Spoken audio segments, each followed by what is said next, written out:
kilingan, walang pinoprotektahan, walang kasinungalingan, serbisyong totoo lang.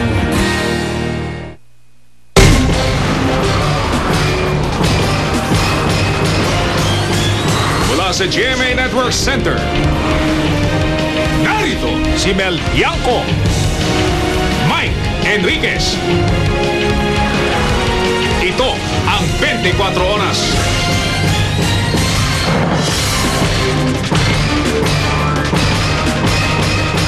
Magandang gabi po, bumaha ng pagbati kay President-elect Noynoy Aquino mula sa mga lider ng iba't ibang bansa, kabilang dyan ang Presidente ng Amerika na si Barack Obama na personal na tumawag kay Aquino. Nakatutok si Lay Alves. Matapos ang proklamasyon ni President-elect Noynoy Aquino sa Batasan Pambansa, mabilis na bumuhos ang pagbati ng mga world leaders sa susunod na pinuno ng Pilipinas. Ilang oras pa lang mula nang makauwi ang bagong proklamang Pangulo kagabi, tumawag na sa kanya si US President Barack Obama. Kinumpirma yan ni US Ambassador to the Philippines, Harry Thomas Jr. Si Presidente Obama tumawag kay President-elect Aquino. Sinabi niya maligang bati. I would like to add that President Obama congratulated the Filipino people on the victory, on the smooth election, on the resilience of your democracy. Sa press statement mula mismo sa White House, kinilala raw ni Obama ang matagal ng alyansa ng Pilipinas at ng Amerika. Kapwa umaasa raw sina Obama at Aquino na magtulungan at magkaroon ng meeting kung may pagkakataon. Maging si US Secretary of State Hillary Clinton nagpaabot na rin ng pagbati. Ayon kay Clinton, umaasa ang mga Pinoy na isusulong ni Aquino ang demokrasya na ipinaglaban noon ng kanyang mga magulang. Nagpadala naman ng liham kay Aquino si British Prime Minister David Cameron. Nais ni Cameron na makatuwang si Aquino sa pagtugon sa global economic crisis, sa pagdadala ng kapayapaan sa Mindanao, at sa pagsulong ng human rights sa Southeast Asia. Hindi naman nagpahuli ang mga kapitbahay natin sa Asia tulad ng Japan at China. Si Chinese President Hu Jintao nais ipagpatuloy ang magandang relasyon ng China at Pilipinas. Sana raw may maambag ang pagtutulungang ito sa kapayapaan at kasaganahan sa Asian region. Ang bagong Japanese Prime Minister na si Naoto Kan tiniyak na makikipagtulungan ng Japan para sa ikauunlad ng Pilipinas. Nitong Biyernes lang naupong punong ministro ng Japan si Kan. Lay Alves, nakatutok, 24 Oras. Ngayong naproklama ng bagong Pangulo ng Bansa, isa sa mga isyong kakaharapin ni President-elect Noynoy Aquino ang tungkol sa mga beneficiary ng Hacienda Luisita. Kanina naman, bumiyahe pa Tarlac ang bunsong kapatid niyang si Chris para mamigay ng mga gamit pang eskwela sa mga bata. Nakatutok doon live si Lia Manyala. Lia. Mel, tila inumpisahan na nga ngayong araw ng isa sa mga kapatid ni President-elect Noynoy Aquino ang pagiging First Lady. Namigay ngayong araw si Chris ng mahigit sa 1,000 school supplies sa mga bata dito sa Tarlac. Kasama ang anak na sina Josh at baby James, namigay si Chris ng school supplies at tsinelas sa mga bata sa 4 na bayan sa 3 distrito ng Tarlac. Pasasalamat daw ito ng pamilya sa suportang nakuha ng eleksyon. And sinabi nga ni Noy sa akin kahapon, alam mo, sa pangangampanya, mas marami kang napangako kaysa sa mga napangako ko. So, sisimulan ko na po yan.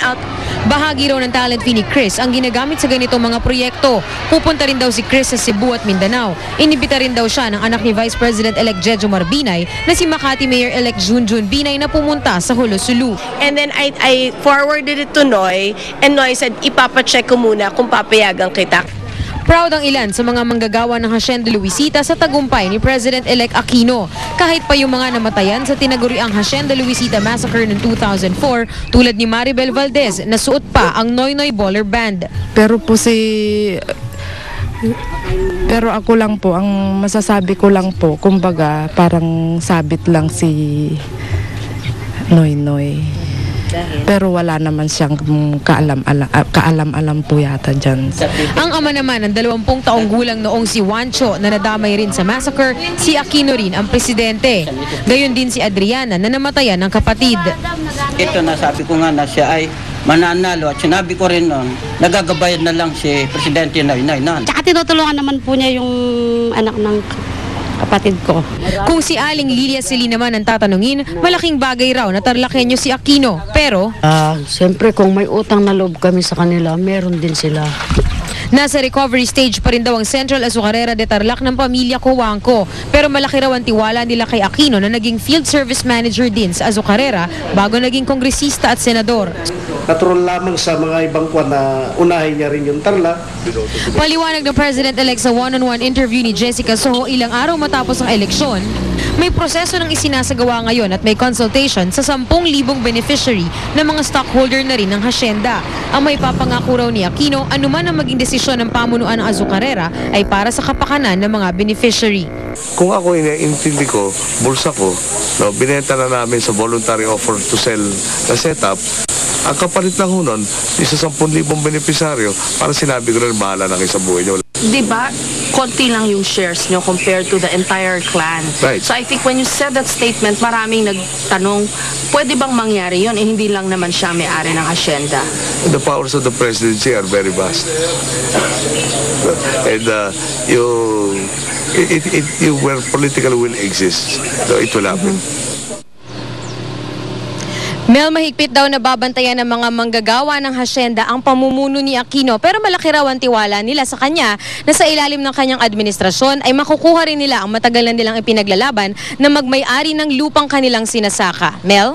Maraming salamat sa iyo, Lia Manyala. Rally naman agad ang sumalubong kay President-elect Noynoy Aquino isang araw matapos ang kanyang proklamasyon. Tila nagbabadya sa mga problemang kakaharapin ng kanyang administrasyon. Nakatutok si Sandra Aguinaldo live mula sa Aquino Residence at 9th Street sa Quezon City. Sandra. Mel, nag-iabala itong si President-elect Noynoy Aquino sa pagharap sa mga bisita ngayong araw na kinabibilangan ni Senador Mar Rojas at ang ambassador ng Australia. At ito po ay kinuwento niya sa ating kanina ang pakikipag-usap niya kagabi kay Pangulong Arroyo at kay US President Barack Obama. Pasimpleng pumasok sa bahay ni President-elect Noynoy Aquino si Mar Rojas ngayong hapon para makaiwas sa media. Nag-usap sila ni Aquino sa dining room. Tumangging magbigay ng pahayag sa media si Rojas. Nauna nang sinabi ni Aquino na bibigyan niya ng pwesto sa gobyerno si Rojas pagkatapos ng isang taong ban sa appointment ng mga kumandidato. Bandang alas 9 kagabi, tumawag naman kay Aquino si US President Barack Obama. Pinag-usapan daw nila ang pagpapanatili ng magandang relasyon ng Pilipinas at Amerika. Inimbitahan din siya ni Obama na bumisita sa Amerika. Sabi ni Aquino, biniro niya ang presidente ng Amerika tungkol sa paninigarilyo nito. Then at some point, I attempted some humor. So, Mr. President, I understand we have the same issue with smoking. Sabi niya, well, I quit that already. So, I've quit. It's your sole problem. At the time that you decide to quit, I'll send advice. It's a very pleasant conversation. Pagkatapos ni Obama, tumawag naman si Pangulong Arroyo. Kung kay Obama nakipagbiroan pa si Aquino, kay Arroyo, aminado siyang hindi siya naging komportable. Congratulations, Mr. President. Yata sinabi. Hoping for your success. Thank you. Sana nga raw hindi gumastos ng malaki ang Malacanang sa mga print ads na naglabasa sa mga dyaryo kung saan nagpahatid ng congratulatory message si Mrs. Arroyo kay Aquino. Kanina, nag-courtesy call naman kay Aquino ang ambassador ng Australia. Mahigit isang oras ding nagtagal ang kanilang meeting na nakasentro raw sa pagpapatibay ng pagkakaibigan ng dalawang bansa. Sabi ni Aquino, inimbitahan din siya ng Australian government na bumisita doon. Pero mas gusto muna daw niyang unahin ang mga problema sa Pilipinas bago magbiyahe. Puspusa na nga ang paghahanda para sa pag-upo sa Malacanang ni Aquino. Kanina, ipinakilala na niya ang susunod na hepe ng Presidential Security Group, si Colonel Ramon Dizon na nanilbihan din bilang tenyente kay dating Pangulong Cory Aquino. Noong madugong 1989 coup laban kay Mrs. Aquino, kabilang si Dizon sa nagtanggol dito.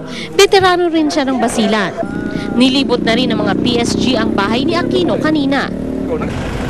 Kasabay nito, nagrally naman sa bahay niya ang dalawang grupo, ang Alliance of Concerned Teachers, na nawagan para sa dagdag na sweldo sa mga teacher at pagpapaalis kay Winston Garcia ng GSIS. At ang isa, grupo na estudyante na humiling na panatilihing pangmahirap ang tuition fee sa University of the Philippines. Mel, hanggang ngayon nga ay nananatili sa loob ng bahay ni Aquino itong si Senador Mar Rojas at ngayon lamang ay nag-text siya sa akin para sabihin na hindi pa siya handa magbigay ng anumang pahayag. Mel? Maraming salamat sa iyo, Sandra Aguinaldo.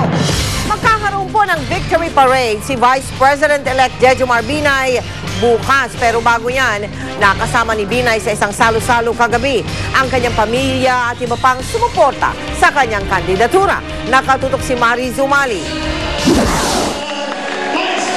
Kompleto ang buong pamilya ni Vice President-elect Jejomar Binay sa pribadong handaang hinuos ng kanyang mga kaibigan sa Makati Shangri-La Hotel kagabi.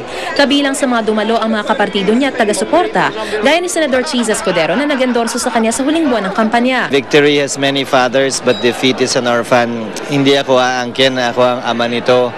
Lahat ng bumoto at sumuporta sa kandidatura ni Vice President Binay marapat bigyan ng